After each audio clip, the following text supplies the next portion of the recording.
পড়েন আল্লাহু আকবার। বিশ্বনবীর আহ্বান শুনে ওই আহ্বানে সাড়া দিয়ে ইহুদি ছেলে শাহাদা পড়ে মুসলমান হয়ে গেল। তার হৃদয়টার ঈমানের নূর দিয়ে আলোকিত করে দিল কে?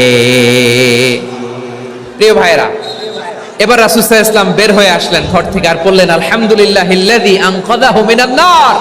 প্রশংসা সে আল্লাহর, যে আল্লাহ জাহান্নামে চলে যাচ্ছিল প্রায় এমন একটা লোককে মুহূর্তের মধ্যে কালেমায়ে শাহাদাতের বদৌলতে জান্নাতি বানায় দিলেন। আওয়াজ করে পড়েন সুবহানাল্লাহ। এই হাদিস থেকে আমরা কি শিখলাম? What is the moral of the story? এক নম্বর স্টোরি হলো, প্রতিবেশী ইহুদি হোক হিন্দু হোক, যাবেন, সুসম্পর্ক রাখবেন, উপহার দিবেন, বিপদে পাশে দাঁড়াবেন। তাইলেই তো আপনাদের প্রতি, মুসলমানদের প্রতি তারা আকৃষ্ট হবে, ঠিক কিনা বলেন? আপনি যদি হিন্দুদের সাথে বৌদ্ধদের সাথে নাই মিশেন, নাস্তিকের কাছে নাই যান, তো ইসলামের সৌন্দর্যটা ওরা বুঝবে কেমনে? আমার অনেক হিন্দু পরিচিত ভাই আছে, ওরা আমাদের ইফতারের প্রোগ্রামে এসে একসাথে ইফতারি করে। অনেক মদখোর আমার সাথে বসে একসাথে ডিনার করে, হাফ প্যান্ট পরা, গলায় স্বর্ণের চেইন, হাতে স্বর্ণের ব্রেসলেট, আইসা আমার সাথে ডিনার করছে, আছে এরকম। গাঁজাখোর, আমি বলে আসো, welcome welcome to my dinner, আসো বসো।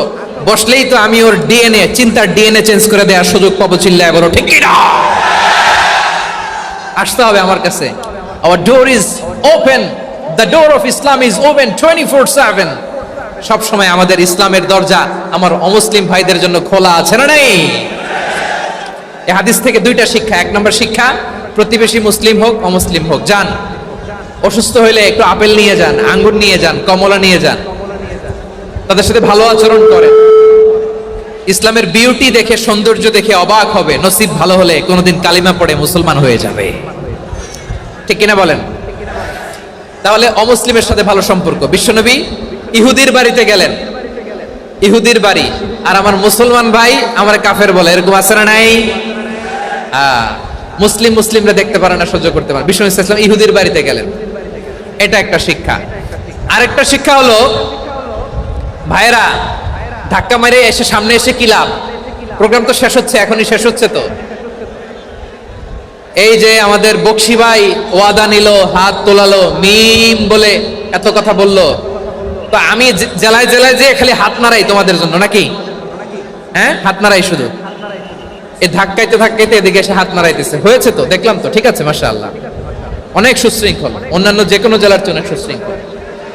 আমার দিকে তাকাও, আমার দিকে তাকাও,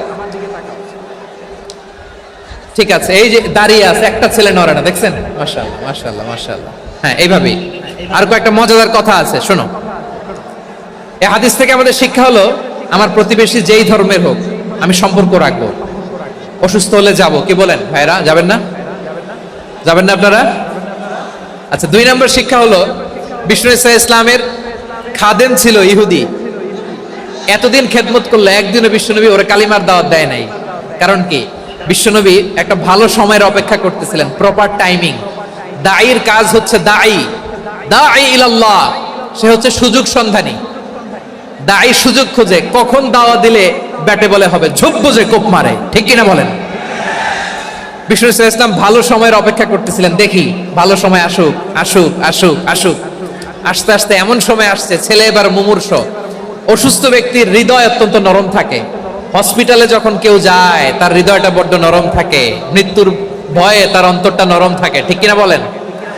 এই প্রপার টাইমিং এর অপেক্ষা করতেছিলেন। যখনই টাইমিং পেয়েছেন, দাওয়াত দিলেন, পড়ো লা ইলাহা ইল্লাল্লাহ, সুবহানাল্লাহ পড়েন সবাই। তাহলে ইসলাম অমুসলিম প্রতিবেশীর সাথে ভালো আচরণ করতে বলে। ইসলাম অমুসলিম মাতা পিতার সাথেও ভালো আচরণ করতে বলে। মাতা পিতা যদি অমুসলিম হয়, তারা ফেলে দিতে পারবেন? পারবেন? আমার লালমনিরহাটের ভাইয়েরা, অনেক হিন্দু ছেলে আমাদের হাতে শাহাদা পড়ে মুসলিম হয়, কিন্তু ওর মা মুসলমান হয় নাই, বাবাও হয় নাই, এরকম আছে না নাই? তো ও হয়েছে মুসলিম, মা বাপ হিন্দু, এখন মা বাপ কি বাদ? হ্যাঁ, মা বাপ বাদ দেয়া যাবে? যেই মা আপনার 9 মাস 8 মাস পেটে ধারণ করলো, আপনার মায়ের নার ছেঁড়া ধন, আপনি ওই মারে বাদ দিতে পারবেন? যে মায়ের বুকের তাজা দুধ খেয়ে আপনি আজকে বাড়ন্ত তাজা তরতাজা, ওই মারে বাদ দেয়া যাবে? মায়ের এক ধারে দুধের দাম, কাটিয়া গায়ের চাম, পাপোশ বানাইলেও ঋণের শোধ হবে না, এমন দরদি ভাবে কেউ হবে না আমার মাহা গো। মায়ের এক ধারে দুধের দাম, কাটিয়া গায়ের চাম, পাপোশ বানাইলেও ঋণের শোধ হবে না, এমন দরদি ভাবে কেউ হবে না আমার মাহা গো। ঠিক কিনা? মাকে তো বাদ দেওয়া যায় না। وَقَضَى رَبُّكَ أَلَّا تَعْبُدُوا إِلَّا إِيَّاهُ وَبِالْوَالِدَيْنِ إِحْسَانًا। আল্লাহ বলে অবধারিত দুইটা ভার্ডিক্ট তোমাদের জন্য, এক আল্লাহর ইবাদত করবা আর মা বাবার প্রতি ইহসান করবা। আদেশটা কার? মা বাবার প্রতি ইহসান করতে হবে। আমার মা হিন্দু হোক ভালো আচরণ করতে হবে, বৌদ্ধ হোক ভালো আচরণ করতে হবে। আমার যে সমস্ত হিন্দু ভাইয়েরা মুসলিম হয়েছে, তোমাদের মা বাবা এখনো মুসলমান হয় নাই, তাদের সাথে ভালো আচরণ করতে হবে। আপনাদের খেদমত নিজে করতে হবে অথবা খেদমতের ব্যবস্থা করাই দিতে হবে। মান্থলি যে খরচ লাগে এটা দিতে হবে। আরে তুমি এখন মুসলিম, তোমার মা বাবা হিন্দু, এখনই তো সুযোগ ইসলামের সৌন্দর্য দেখানোর। এখন মা বাবা যদি দেখে আরে এটা হিন্দু থাকতে তো বদমাইশ ছিল, বেয়াদব ছিল, কি এমন ধর্ম সে গ্রহণ করলো যেটা গ্রহণের সাথে সাথে সে পাল্টে গেল? কি এমন ধর্ম সে গ্রহণ করেছে যেটা তার জীবনকে আলোকিত করে দিয়েছে? নসিব ভালো হইলে তারাও কালিমা পড়ে মুসলমান হয়ে যাবে। বিষ্ণু ইসলামের স্ত্রীর নাম ছিল আয়েশা রাদিয়াল্লাহু তাআলা আনহা, আবু বকর রাদিয়াল্লাহু তাআলা আনহুর মেয়ে। আবু বকর রাদিয়াল্লাহু তাআলা আনহুর আরেক মেয়ের নাম হচ্ছে আসমা। কি নাম? দুজনই আবু বকর রাদিয়াল্লাহু তাআলা আনহুর মেয়ে, আসমা আর আয়েশা। নাম দুইটা কেমন লাগে? আসমা নামটা কেমন লাগে? আয়েশা নামটা কেমন লাগে? সবার ভালো লাগে নাই? নাম দুটো আপনাদের ভালো লাগে? লালমনিরহাটে অনাগত যদি কন্যা সন্তান হয়, যদি মনে চায় আসমা রেখে দিতে পারবেন, যদি মনে চায় আয়েশা রেখে দিয়েন। দেশে বিদেশে এয়ারপোর্টে রাস্তাঘাটে শুধু বলে হুজুর একটা নাম দেন, আমার ছেলের একটা নাম দেন, মেয়ের একটা নাম দেন। তো আমার মনে আছে যশোরের 8 দিনের মাহফিলে আমি একটা দুইটা নাম দিয়েছিলাম। আজকে লালমনিরহাটের এই প্রোগ্রামে কন্যা সন্তান যদি হয় দুটা নাম দিলাম, আসমা কিংবা আয়েশা। ইনশাআল্লাহ পড়েন। দুজন বোন, এক মায়ের না, বাবা এক মা দুইজন। আয়েশা রাদিয়াল্লাহু তাআলা আনহার মায়ের নাম উম্মে রুমান, আর আসমা রাদিয়াল্লাহু তাআলা আনহার মায়ের নাম কুতাইলা বিনতে আব্দুল উজ্জা। আবু বকর রাদিয়াল্লাহু তাআলা আনহু 4টা বিয়ে করেছিলেন। তো একই ঘটনা ঘটেছে এই ফ্যামিলিতে। আসমা ইসলাম ধর্ম গ্রহণ করে মুসলিমা, কিন্তু তার মা কুতাইলা মুশরিকা। আই রিপিট, বোঝার জন্য আমি আবারও বলি, আসমা রাদিয়াল্লাহু তাআলা আনহা মুসলিমা, আর আসমার মা কুতাইলা, আওয়াজ করে বুঝে থাকলে বলেন, আসমার মা মুশরিকা। তার মানে মেয়ে মুসলিম, মা অমুসলিম। ভেজাল আছে না নাই? কিন্তু কুতাইলা আর ধৈর্য ধারণ করতে পারে না। নার ছেড়া ধন, কলিজার টুকরা ধন, কলিজার টুকরা সন্তান আসমারে দেখতে বড্ড মন চায়। সাইয়েদনা আসমা রাদিয়াল্লাহু তাআলা আনহা মক্কা থেকে হিজরত করে মদিনায় চলে গেলেন হুদাইবিয়ার পর। যখন মক্কা মদিনা ট্রাফিক স্বাভাবিক হলো, মক্কার লোক মদিনায় যায়, মদিনার লোক মক্কায় আসে। কুতাইলা কলিজার টুকরা সন্তান আসমারে দেখার জন্য কিছু উপহার নিয়ে বিশাল মরুপথ পাড়ি দিয়ে মক্কা থেকে মদিনায় যায়। সুবহানাল্লাহ বলেন। এখন মা আসছে মেয়ের সাথে দেখা করতে, মেয়ে তো আর দেখা দেয় না। মেয়ে ভাবছে আমার মা তো মুশরিকা, অপবিত্রা, তার সাথে কি দেখা দেয়া যাবে? বিশ্বনবীর দরবারে চলে গেলেন। সুবহানাল্লাহ বলেন। কি সৌভাগ্যবান ছিল তারা, মাসলা জানার দরকার হলেই নবীর দরবারে চলে যেত। ঘরে বউয়ের সাথে ঝগড়া হলে নবীর দরবারে চলে যেত। অনেক সাহাবী বলে আমার পেটে ক্ষুধা লাগলো আমি নবীর কাছে চলে যেতাম, কারণ নবীর চেহারার দিকে তাকালেই আমার পেটের ক্ষুধা মিটে যেত। সাইয়েদনা আসমা রাদিয়াল্লাহু তাআলা আনহা বিশ্বনবীর কাছে চলে গেলেন, যে বললেন ইয়া রাসূলুল্লাহ, হে ইয়া হাবিবাল্লাহ, ইন্না উম্মি কাদিমাতুন ইলাইয়া ওয়া হিয়া রাগিবা। আমার মা মক্কা থেকে অনেক দূর মরুর পথ পাড়ি দিয়ে উপহার সামগ্রী নিয়ে মদিনায় আমার সাথে দেখা করতে এসেছে গো নবী। আমার জানতে বড্ড ইচ্ছে হয় আমি আমার মুশরিকা মায়ের সাথে একটু দেখা করতে পারবো কিনা। আফা আসিলুহা, আগে যেমনি আমি আমার মায়ের সাথে ভালো আচরণ করতাম, যেমনি আমি আমার মায়ের সাথে সদাচরণ করতাম গো নবী, এখন আমি মুসলিমা, মা মুশরিকা, এখনো কি আগের মতো সদাচরণ করতে পারবো নাকি? বিশ্বনবী বললেন নাম সিলিহা, হ্যাঁ রে আসমা, অবশ্যই অবশ্যই, আগে ঠিক যেমন তুমি তোমার মায়ের সাথে ভালো আচরণ করতে, এখনো তেমনি আগের মতো ভালো আচরণ করবা। আওয়াজ করে পড়েন সুবহানাল্লাহ। কি ইসলাম আমরা পেয়েছি! কত ব্রড মাইন্ডেড আমাদের ইসলাম, কত ওপেন মাইন্ডেড ইসলাম, কত ওপেন আপ করতে পারে, চিন্তা করতে পারেন। বিষ্ণু বললেন হ্যাঁ অবশ্যই, নাম সুলিহা, আগে যেমনি ভালো আচরণ করছো আসমা, এখন ওইরকমই করো, পারলে আরো বাড়াই করো। সুবহানাল্লাহ বলেন। তাহলে আমার যে হিন্দু ভাইয়েরা, হিন্দু বোনেরা, ইমানের বদৌলতে দৌলতে আপনি ধন্য হয়েছেন, আপনার আম্মা আব্বা এখনো মুসলমান হয় নাই, তাদের জন্য দোয়া করেন, তাদের জন্য দোয়া করেন, আল্লাহ যেন তাদেরকেও ইমানের দৌলত দান করে। আমরা সবাই পড়ি আমিন, আরো জোরে পড়েন আমিন। এখন বলেন, ইসলাম কি ন্যারো মাইন্ডেড রিলিজিয়ান না ব্রড মাইন্ডেড? লালমনিরহাটের যুবক ভাইরা আওয়াজ করো, ইসলাম কি ন্যারো মাইন্ডেড না ব্রড মাইন্ডেড? কতটা ব্রড মাইন্ডেড দেখেন। বিশ্বনবী সাল্লাল্লাহু আলাইহি সাল্লাম অমুসলিমরা যদি নবীকে উপহার দিত, ওই উপহারও বিশ্বনবী গ্রহণ করতেন। সুবহানাল্লাহ পড়েন। আপনার অমুসলিম বন্ধু যদি উপহার দেয়, সেটাও আপনি নিতে পারবেন, যেটা নেওয়া জায়েজ। কিন্তু আপনার বন্ধু যদি আপনার মদের বোতল দেয়, নিতে পারবেন? হ্যাঁ, মদের বোতল দিলে পারবেন না। আপনার বন্ধু যদি আপনার পর্ক দেয়, পর্ক, শুকরের গোশত মিশ্রিত কোনো খাবার, ওটা নিতে পারবেন না। হালাল যে কোনো জিনিস নিতে পারবেন। বিশ্বনবী সাল্লাল্লাহু আলাইহি ওয়াসাল্লাম অমুসলিমদের দেয়া হাদিয়া গ্রহণ করতেন। কেমন নবী ছিলেন! আমার নবীরে চিনে নেন, আমার নবীর অ্যাটিটিউড জেনে নেন। বিশ্বনবী সাল্লাল্লাহু আলাইহি ওয়াসাল্লাম যখন কোনো জনপদে যেতেন, 3টা অপশন নিয়ে যেতেন। প্রিয় ভাইয়ের আওয়াজ করে বলতে হবে, কোন জনপদে গেলে আমার নবীর অপশন থাকতো কয়টা? আমার মতো 3 আঙ্গুল উঁচু করে দেখান আর বলুন, আমার নবী কোন জনপদে গেলে কয়টা অপশন নিয়ে যেতেন? 1 নাম্বার অপশন আসলিম তাসলাম। নতুন এলাকায় গেলে বলতেন আসলিম তাসলাম, ইসলাম ধর্ম গ্রহণ করো, শান্তিতে থাকবা, আমার ভাই হয়ে যাবে, আমরা ভাই ভাই, ইসলাম মানো, আমরা ভাই ভাই। অপশন নাম্বার কত? 1। যদি বলে না ইসলাম মানবো না, ওকে, অপশন নাম্বার 2, মুসলিম হওয়ার দরকার নাই, লা ইকরাহা ফিদ্দিন, ইসলামে কোনো বাড়াবাড়ি নাই। খ্রিস্টান আছো থাকো, বৌদ্ধ আছো থাকো, ইহুদি থাকতে চাও থাকো, কিন্তু আমরা যেহেতু রিজিওনাল সুপার পাওয়ার, আমাদের আন্ডারে থাকো, ট্যাক্স দিয়া থাকো, এটার বলে জিজিয়া। আলেম যারা আছেন বুঝবেন, এটার আরবিতে কি বলে? জিজিয়া। You pay us the tax, we will give you the security. তোমরা ট্যাক্স দিবা, আমরা সিকিউরিটি দিব, আমাদের আওতায় থাকবা, কেউ তোমাদেরকে আক্রমণ করতে পারবে না, আমরা নিরাপত্তা দিব। সুবহানাল্লাহ বলেন। এটা অপশন নাম্বার কত? আচ্ছা, বুঝে থাকলে বলেন, 1 নাম্বার অপশন কি ছিল? ইসলাম। ইসলাম মানো, শান্তিতে থাকবা, ভাই ভাই, আমরা ভাই ভাই। অপশন নাম্বার 2, ট্যাক্স দাও, আমরা নিরাপত্তা দিব, মুসলিম হওয়া লাগবে না।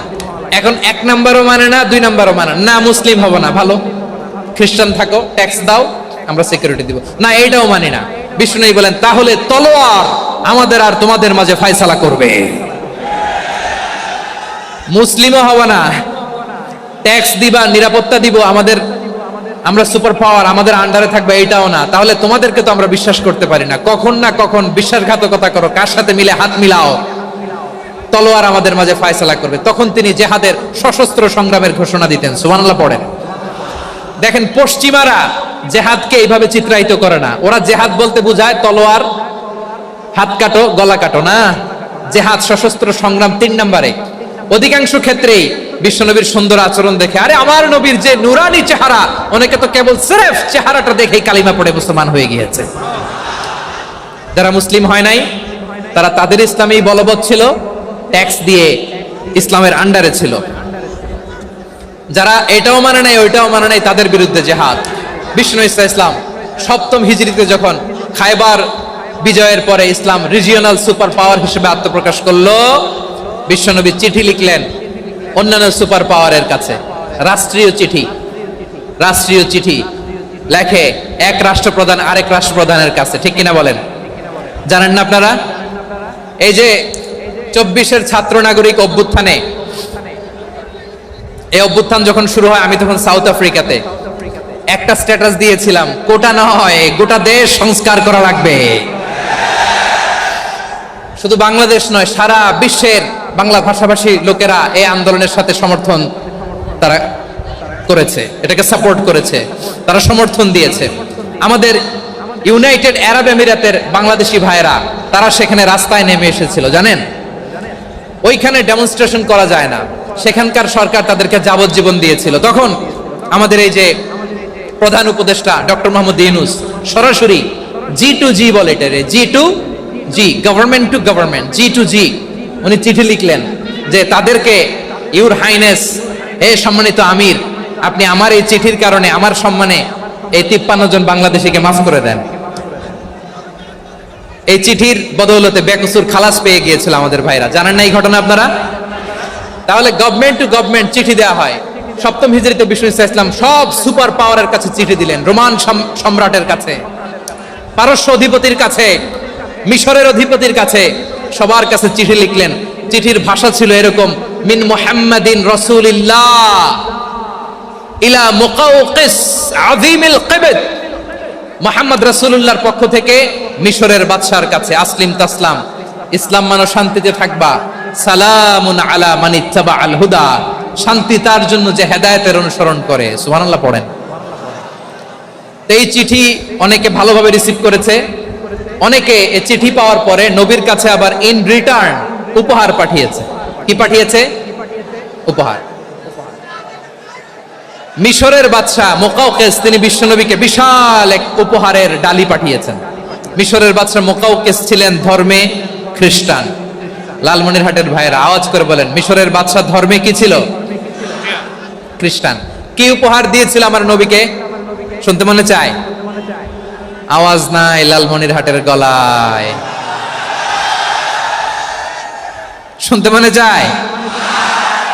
1000 স্বর্ণ মুদ্রা, 1000 স্বর্ণ মুদ্রা। দুইটা খ্রিস্টান দাসী, একজনের নাম মারিয়া বিনতে শামউন আল কিবতিয়া, আরেকজনের নাম সিরিন বিনতে শামউন আল কিবতিয়া। একজন খ্রিস্টান দাস 20 থান কাপড় জামা বানানোর জন্য, আমরা নবী যেন সেলাই করে জামা বানাতে পারে এজন্য 20 থান কাপড়, 20 থান ফাইন গার্মেন্ট, সুবহানাল্লাহ পড়বেন না? এরপরে একটা গাধা যেটার নাম ছিল ওফাইর, আর একটা খচ্চর, এটার নাম ছিল দুলদুল। খচ্চর চিনেন? গাধা আর ঘোড়ার ক্রসিং এ যে প্রাণীটা দুনিয়াতে আসে ওটার খচ্চর বলে। তো এই যে সুপার পাওয়ার খ্রিস্টান বাদশার কাছে নবী চিঠি লিখলেন, ওই খ্রিস্টান বাদশাহ আমার নবীকে উপহার দিল, বিশ্বনবী এই উপহারগুলো সানন্দে গ্রহণ করেছে। সুবহানাল্লাহ পড়বেন না? তাহলে অমুসলিম কেউ যদি আপনাকে উপহার দেয়, হালাল উপহার হলে আপনি গ্রহণ করতে পারবেন।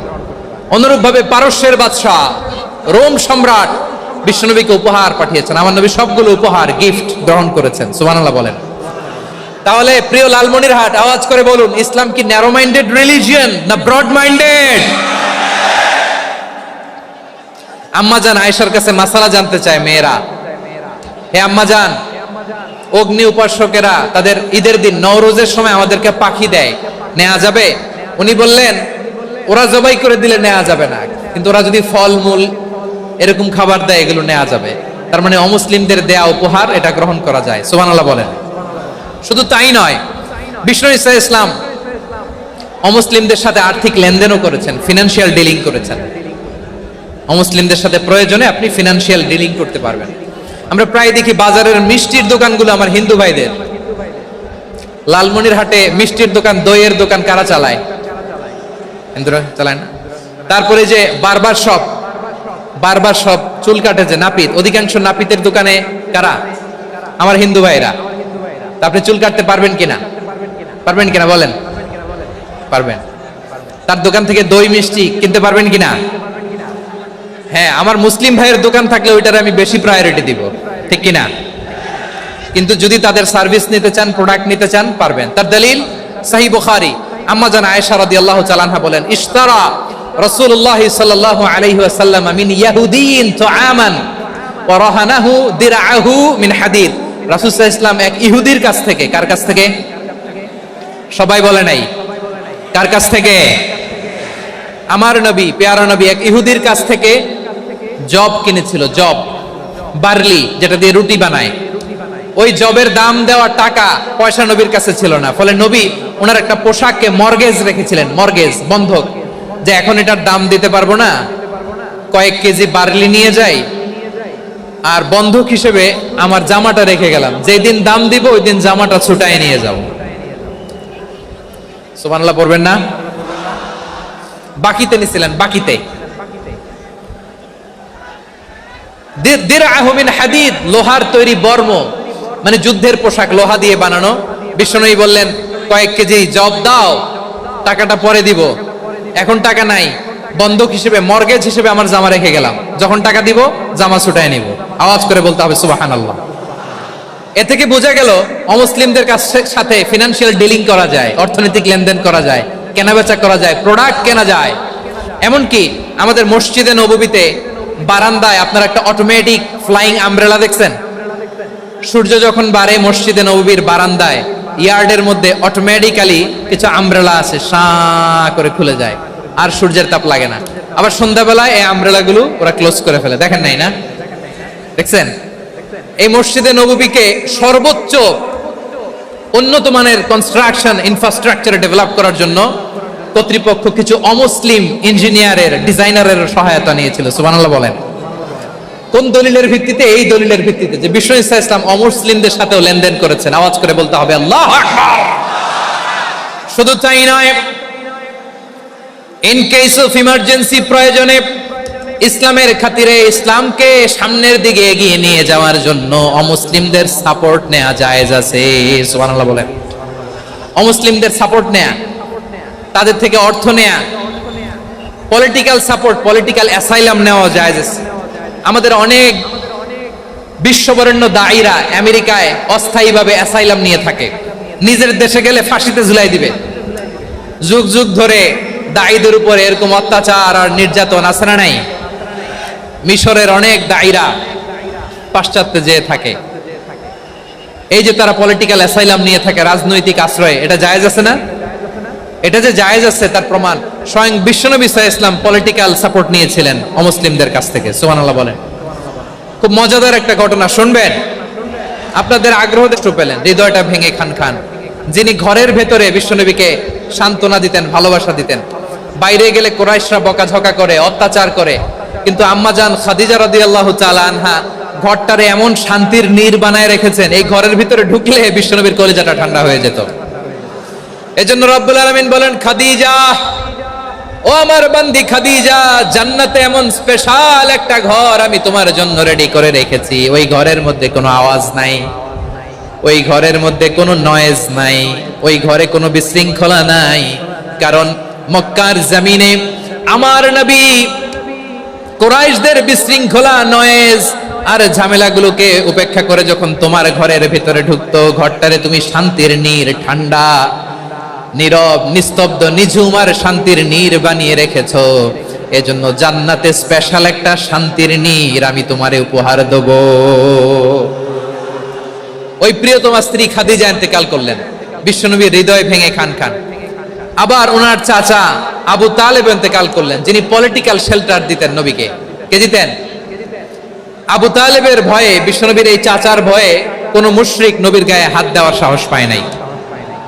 এখন স্ত্রীও নাই, চাচাও নাই, নবীকে আশ্রয় দেওয়ার কেউ নাই, নবীর চারদিকে অন্ধকার। নবী এখন কই যাবেন? আমার পেয়ারা নবী নতুন স্টেশন খুঁজতেছেন, নতুন দাওয়াতি প্ল্যাটফর্ম খুঁজতেছেন। তিনি যায়েদ বিন হারেসা রাদিয়াল্লাহু তাআলা আনহুকে নিয়ে মক্কার পাশের একটা নেইবরিং সিটি তায়েফে চলে গেলেন। কোথায় চলে গেলেন? লালমনিরহাটের ভাইয়ের আওয়াজ করে বলেন, কোথায় গেলেন? তায়েফে চলে গেলেন দিনের দাওয়াত দেওয়ার জন্য। কি দেওয়ার জন্য? নাকি জমি কিনতে গেছিলেন? জমি কিনতে, দুনিয়ার যশ খ্যাতির জন্য, নিজের কোনো লাভের জন্য? তায়েফবাসীদেরকে জাহান্নামের আগুন থেকে বাঁচানোর জন্য। আওয়াজ করে বলতে হবে ঠিক কি না? বিশ্বনবী বিশাল মরুপথ, পাহাড়ি পথ পাড়ি দিয়ে তায়েফের মরুজমিনে গেলেন কোরআনের দাওয়াত নিয়ে, ইমানের দাওয়াত নিয়ে। কিন্তু তায়েফের লোকেরা বিশ্বনবীর দাওয়াতকে শুধু প্রত্যাখ্যান করেই থামে নাই, তারা বিশ্বনবীর সাথে অত্যন্ত খারাপ আচরণ করেছে, বিশ্বনবীকে শারীরিকভাবে হেনস্থা করেছে, আমার নবীকে শারীরিকভাবে অত্যাচার করেছে, আমার পেয়ারা নবীর গায়ে পাথর মেরেছে, বিশ্বনবীর গা বেয়ে ঝরঝর করে রক্ত ঝরেছে, নবী জামিনের মধ্যে লুটিয়ে পড়েছেন, আবার মেরেছে, আবার নবী হাঁটতে শুরু করলেন, পেছন থেকে আবার মেরেছে, আবার নবী রক্তাক্ত হয়ে জামিনের মধ্যে লুটিয়ে পড়লেন, আবার মেরেছে। বিশ্বনবীর মতো এত সুশ্রী মানব, বিশ্বনবীর মতো এত শুভ্র মানব, বিশ্বনবীর মতো এমন চমৎকার দেহাবয়ব দিয়ে রব্বুল আলামিন কাউকে বানান নাই। এরকম চমৎকার মানুষটাকে তারা তায়েফের ওই জমিনে রক্তাক্ত করেছে। বিশ্বনবী দুনিয়ার কোনো স্বার্থের জন্য সেখানে যান নাই, নিজের কোনো লাভের জন্য, প্রাপ্তির জন্য যান নাই, তায়েফবাসীদের জাহান্নামের আগুন থেকে বাঁচাতে গিয়েছেন। ঠিক কিনা বলেন? খেয়ে না খেয়ে দিন প্রচারের কাজে নিজেকে দিয়েছ বিলিয়ে, তাইফের কাফিরেরা চিনল না সে আলো, দুষ্ট ছেলেদের পিছু দিল লেলিয়ে, পাথরের আঘাতে ক্ষত বিক্ষত হয়ে সারা শরীর থেকে রক্ত ঝরে। এ রাসূল তোমাকে ভুলি আমি কেমন করে, এ রাসূল তোমাকে ভুলি আমি কেমন করে। পারেন না আপনারা? ধরুন আমার সাথে। হাজার ব্যথা বেদনার পরে ফিরে আসনি তুমি আপন ঘরে, দিনের আলো তুমি ছড়িয়ে দিতে, চলে গেলে মদিনায় মক্কা ছেড়ে। হে রাসূল তোমাকে ভুলি আমি কেমন করে, হে রাসূল তোমাকে ভুলি আমি কেমন করে। ঠিক কিনা বলে? প্রিয় ভাইরা, তাইফের ছেলেরা নবীকে রক্তাক্ত করলো। আমার নবী কই যাবে? কই যাবে? মক্কায় জায়গা নাই, তাইফে জায়গা নাই। তাইফ থেকে ভারাক্রান্ত মন নিয়ে আমার নবী মক্কায় ফিরে আসলেন। বিশ্ব নবী মক্কায় ঢুকতে পারেন না। মক্কার মরুভূমির দিকে তাকিয়ে, উপত্যকার দিকে তাকিয়ে বিশ্বনবী ধা ধা করে কাঁদেন, ঝরঝর করে নবীর চেহারা মোবারক থেকে চোখের পানিগুলো বেয়ে বেয়ে পড়ে। আমার জন্মস্থান, আমার শৈশব, কৈশোর, যৌবন কেটেছে এই মক্কায়, আমার এলাকায় আমি ঢুকতে পারি না। বিশ্বনবী মক্কার অনতি দূরে দাঁড়িয়ে জায়েদকে পাঠালেন, জায়েদ যাও দেখো কেউ আমাকে সাপোর্ট করার মতো আছে কিনা, যাও অমুকের কাছে যাও। জায়েদ গেলেন, তারাও প্রত্যাখ্যান করে ফিরিয়ে দেয়। বিশ্বনবী বললেন যাও অমুক লোকের কাছে যাও, তিনিও প্রত্যাখ্যান করে ফিরিয়ে দিলেন। কেউ বিশ্বনবীকে আশ্রয় দিতে রাজি হয় না। নিজ জন্মভূমিতে বিতাড়িত বিশ্বনবী, সর্বশেষ বিশ্বনবী বললেন যাও মুতঈম ইবনে আদির ঘরে যাও। মুতঈম ইবনে আদি মুশরিক, তার কাছে যাও। গেলেন, মুতঈম ইবনে আদি রাজি হয়ে গেল। সুবহানাল্লাহ বলেন। দেখেন, অনেক বিপদের সময়ও আমি নিজে সাক্ষী, সামাজিকভাবে, রাজনৈতিকভাবে কত ঝঞ্ঝা, কত ষড়যন্ত্র, কত কনস্পাইরেসি পাড়ি দিয়ে আমাদেরকে সামনে এগিয়ে যেতে হয়। এই শত্রুদের ভেতরেও একজনকে দাঁড় করিয়ে দেয় যে আল্লাহর কোরআনের জন্য রেডি হয়ে যায়। পড়েন সুবহানাল্লাহ। মুতঈম ইবনে আদি, আল্লাহ তার মনকে নরম করে দিলেন। মুতঈম বলে, মুহাম্মদ আমি তোমাকে আশ্রয় দিব। তার দুই ছেলেকে পাঠালেন, যাও খোলা তলোয়ার নিয়ে, স্কট দিয়ে, গার্ড অফ অনার দিয়ে মুহাম্মদকে মক্কায় ঢুকাও, আর বলো আমি আমান দেব। আমান কি দিব? আমান মানে সিকিউরিটি, নিরাপত্তা। সিকিউরিটি ছাড়া, আমান দেওয়া ছাড়া কেউ থাকতে পারতো না মক্কায়। দুই ছেলে বিষ্ণু ঈসা ইসলামকে নিয়ে আসলো। নবী কাবার চারদিকে তাওয়াফ করলেন, নামাজ পড়লেন। আবু জাহেল, উতবা, শাইবা, ওয়ালিদ ইবনে মুগীরা সবাই দেখে, কেউ কিছু করতে পারে না। কারণ মুতঈম ইবনে আদি ঘোষণা দিয়েছেন আমি মুহাম্মদকে আমান দিয়েছি, মুহাম্মদের গায়ে যেন কেউ স্পর্শ না করে। আওয়াজ করে পড়েন সুবহানাল্লাহ। নবীর এই বিপদকালে মুহূর্তে মুতঈমের হৃদয়টারে নরম করে দিল কে? আচ্ছা, লালমনিরহাটের ভাইয়েরা বলেন, এই মুতঈম কি মুসলিম ছিল না মুশরিক? সবাই বলতে হবে মুসলিম না মুশরিক? তাহলে মুশরিকের কাছ থেকে নবী পলিটিক্যাল অ্যাসাইলাম, আধুনিক রাষ্ট্রবিজ্ঞানের ভাষায় পলিটিক্যাল অ্যাসাইলাম যেটাকে বলে, রাজনৈতিক আশ্রয়, উনার আমান বা নিরাপত্তার এই ঘোষণায় তিনি মক্কায় ঢুকলেন। যতদিন নিরাপত্তা ছিলেন। মুতিম যখন মারা গেল, বিষ্ণু ইসলাম হিজরত করে মদিনায় চলে গেলেন। সুবহানাল্লাহ। কিন্তু মুতিম যে বিশ্বনবীর উপকার করছে এটা বিশ্বনবী ভুলে নাই। আমাদের অনেকে আছে উপকার করার পরে আর খেয়াল থাকে না, খাওয়ার পরে গলা দিয়ে নামলে আর খেয়াল থাকে না। এরকম আছে না নাই? আমার নবী ভুলে নাই। বদরের প্রান্তরে 70 জন কাফেরকে যখন বন্দী করে বিশ্বনবীর সামনে হাঁটু গেড়ে দাঁড় করানো হলো, বসানো হলো, 70 জন কাফের। কয়জন? বিশ্বনবী তাদের দিকে তাকিয়ে বললেন, সহিহ বুখারীর বর্ণনা, লাউ কানাল মুতঈম ইবনে আদি হাইয়ান সুম্মা কাল্লামানি হাউলাই নাতনা লা তারাকতুহুম লাহু। বদরের প্রান্তরে 70 জন বন্দী কাফিরের দিকে তাকিয়ে আমার নবী বললেন, আজকে মুতঈম ইবনে আদি যদি বেঁচে থাকতো আর তোমাদের 70 জনের ব্যাপারে যদি মুতঈম এক বাক্যে একটা সুপারিশ করত, তার সম্মানে আজকে তোদের সবাইকে আমি মাফ করে দিতাম। সুবহানাল্লাহ। নাই ওই যে চিল্লাচিল্লি যে কথা বোঝে নাই, কোন জিনিস মিস করছে ওরা নিজেরাও বোঝে নাই। বিশ্বনবী মুতঈমের এই সাহায্যের কথা বলে নাই। 70 জন মুশরিক হাঁটু গেড়ে বসা, নবী চাইলে এখনই এক্সিকিউশন অর্ডার দিতে পারে। তিনি বললেন, আজকে যদি মুতঈম বেঁচে থাকতো আর মুতঈম যদি তোদের জন্য সুপারিশ করতে, এই আবর্জনাগুলোর ব্যাপারে সুপারিশ করতে, আমি মুহূর্তেই তোদেরকে এমনি মাফ করে দিতাম। এবার বলেন, ইসলাম কি ন্যারো মাইন্ডেড না ব্রড মাইন্ডেড? শুধু তাই নয়, যাকে যে সম্মান দেয়ার আমার নবী দিতেন, হোক আস্তিক হোক নাস্তিক, হোক মুসলিম হোক অমুসলিম। বিষ্ণু ইসলাম যখন রোমান সম্রাটের কাছে চিঠি লিখেছেন, আমার প্রিয় লালমনির হাটের ভাইরা, অল্প কয়েক মিনিট কয়েকটা জরুরি কথা বলবো, এদিকে তাকান, এদিকে তাকান। রোমান সম্রাটের কাছে বিশ্বনবী যখন চিঠি লিখলেন মিন মুহাম্মদ রাসূলিল্লাহ ইলা হিরাকলা আযীমির রোম। মুহাম্মদের পক্ষ থেকে হিরাক্লিয়াসের কাছে, যিনি হচ্ছেন আযীমির রোম। এটা নবী নিজ থেকে বানায় লিখছেন অতিরিক্ত সম্মান দিয়ে। কোন রাষ্ট্রপ্রধান যখন আসে তাদেরকে আমরা কি বলি জানেন? তার নামের শেষে HE এটা লিখতে হয়, H.E. মানে হিজ এক্সেলেন্সি। কি লেখে? হিজ এক্সেলেন্টি, অথবা ইউর হাইনেস, ইউর ম্যাজেস্টি। দেখেন, বিশ্বনবী সাল্লাল্লাহু আলাইহি ওয়াসাল্লাম সব নবীদেরও নবী। তিনি একজন মুশরিক খ্রিস্টান সম্রাট রোমান সম্রাটের কাছে চিঠি লিখতে যায়, লিখতেছে ইলা হিরাকলা আযীমির রোম।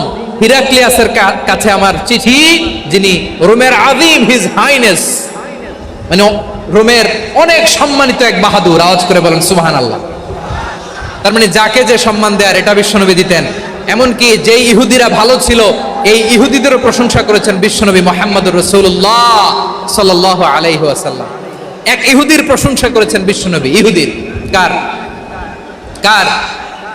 আমি তো আমার ভাইয়ের প্রশংসা করি না, আমি তো এক আলেম আরেক আলেমরে স্পেস দেই না,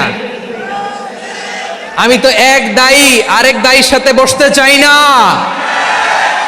আমার নবী ইহুদির প্রশংসা করে। কার প্রশংসা? ওই ইহুদির নাম ছিল মুখাইরিক। সিরাত গ্রন্থ ঘাটলে পাবেন। তিনি বলেছেন, মুখাইরিক খাইরু ইয়াহুদ, মুখাইরিক is the best of the Jews. জুইসদের মধ্যে সে সবচেয়ে ভালো। কেন প্রশংসা করলেন তার?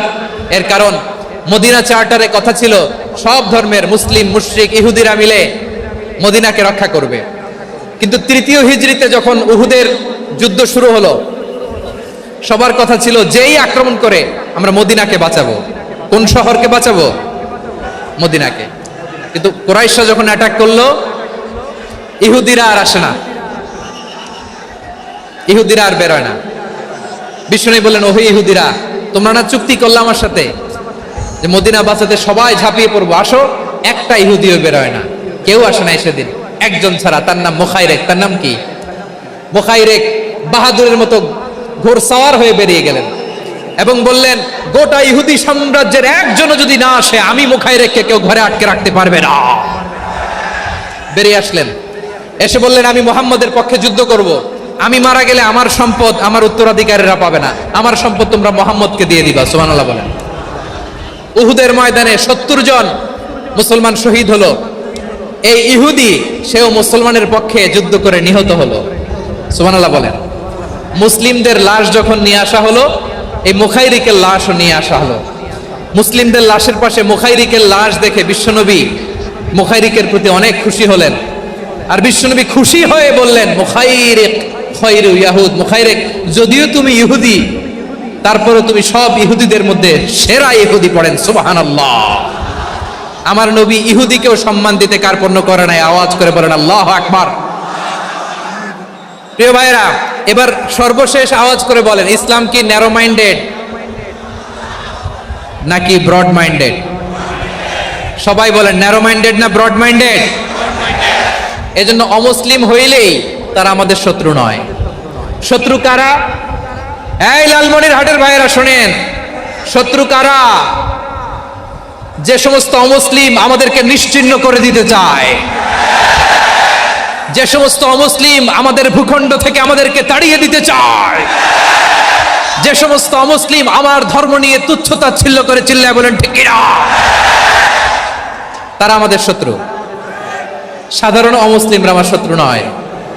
এই যে হিন্দুরা থাকে এরা আমার ভাই, বৌদ্ধরা আমার ভাই, খ্রিস্টানরা আমার ভাই, ইহুদিরা আমার ভাই।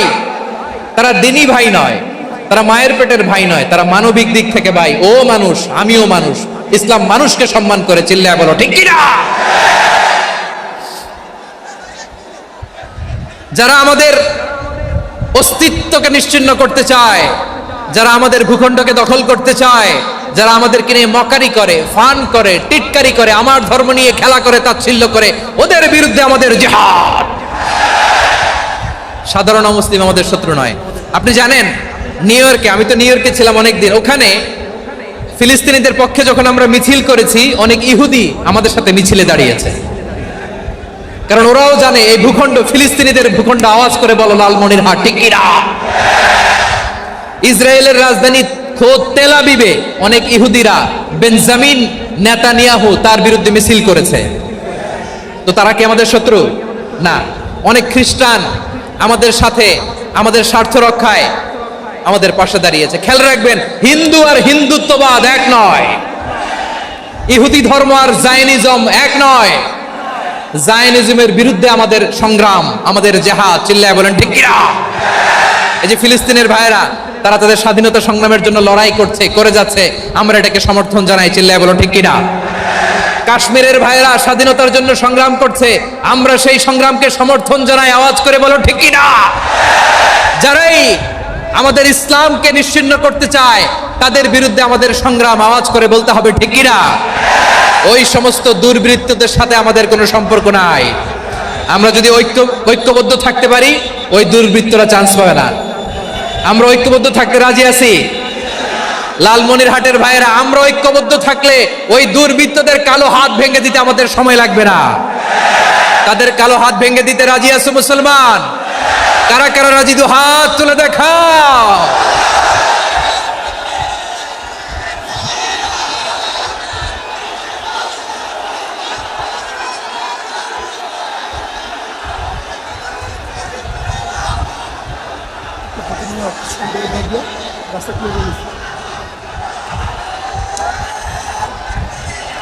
আমার প্রাণ প্রিয় লালমনিরহাটের ভাইয়েরা, শত্রু কাফের আর অশত্রু কাফেরের মধ্যে পার্থক্য আছে না নাই? আবু তালেবও মুশরিক, আবু জাহেলও মুশরিক, কিন্তু দুই মুশরিকে পার্থক্য আছে না নাই? আবু তালেব নবীর চাচা, মুশরিক, মারা গিয়েছে মুশরিক অবস্থায়, কিন্তু আজীবন আমার নবীকে আগলে রেখেছে, আমার নবীকে সাপোর্ট করেছে, ভালোবেসেছে। আবু জাহেলও মুশরিক, মারা গিয়েছে মুশরিক হিসেবে, আজীবন আমার নবীর বিরুদ্ধাচারণ করেছে। আবু জাহেলের শক্তি, সামর্থ্য, স্ট্র্যাটেজি, প্ল্যান সব আমার নবীর বিরুদ্ধে ছিল। আবু জাহেলের কারণে একটা দিন শান্তিতে আমার নবী মক্কায় ঘুমাতে পারে নাই, চিল্লায় বলেন ঠিক কিনা। এজন্য রব্বুল আলামিন বলেন, লা ইয়ানহাকুমুল্লাহু আনিল্লাযীনা লাম ইউকাতিলুকুম ফিদ-দীনি ওয়া লাম ইখরিজুকুম মিন দিয়ারিকুম আন তাবাররুহুম ওয়া তুকসিতু ইলাইহিম ইন্নাল্লাহা ইউহিব্বুল মুকসিতিন।